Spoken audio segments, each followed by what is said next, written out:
Cette vidéo sera de l'anti streamer, puisque mon but est de vous divertir et non de vous faire peur. Cordialement, l'avertissement. あなたは今どこで何をしていますか？この空の続く場所にいますか？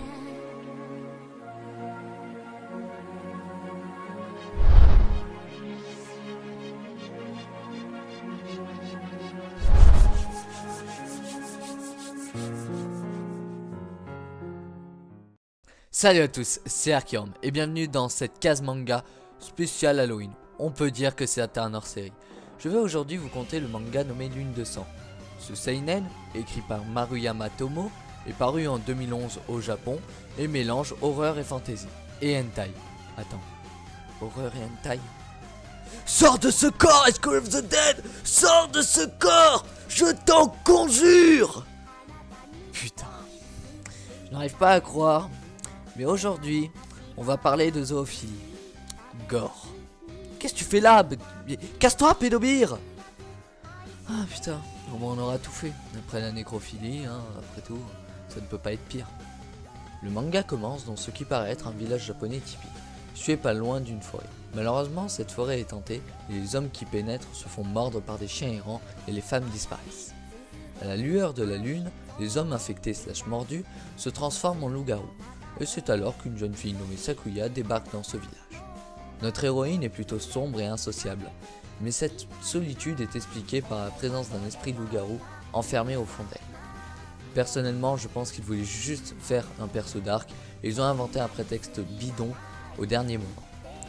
Bien sûr, notre héroïne n'est pas venue pour se la couler douce, hein, mais elle doit lutter contre ses semblables, les loups-garous, à coups de katana et de décapitation. Bon, l'intrigue est posée, ma critique peut commencer. Et je dois avouer que ce manga m'a fortement déplu. Peut-être que j'en attendais trop, peut-être que l'histoire et ses prétextes m'ont fortement déplu. Bref, je n'en ai aucune idée. Le problème numéro 1 de ce manga, c'est que son scénario bancal, qui nous fait aller d'une histoire à une autre, on comprend pas, des fois les épisodes ne se suivent même pas. Son problème numéro 2 est sa longueur. Avec que 7 volumes, il a à peine le temps d'exploiter le personnage principal, et encore son passé est flou. Son problème numéro 3, c'est que les scènes de violence sont remplacées par des... Tu veux bien revenir, pédobire? Par des scènes de viol, tout simplement. Et son dernier problème, c'est que ce manga vend du rêve. Vous avez vu comment je vous l'ai expliqué? Ça vous donne envie, hein. Même moi ça me donne envie. Et pourtant je l'ai lu, et je vous jure qu'il donne beaucoup moins envie une fois entre les mains.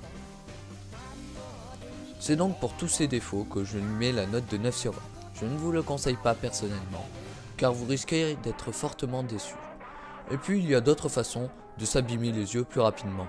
Regarder le soleil avec un télescope, se mettre de l'acide dans les yeux, et bien d'autres.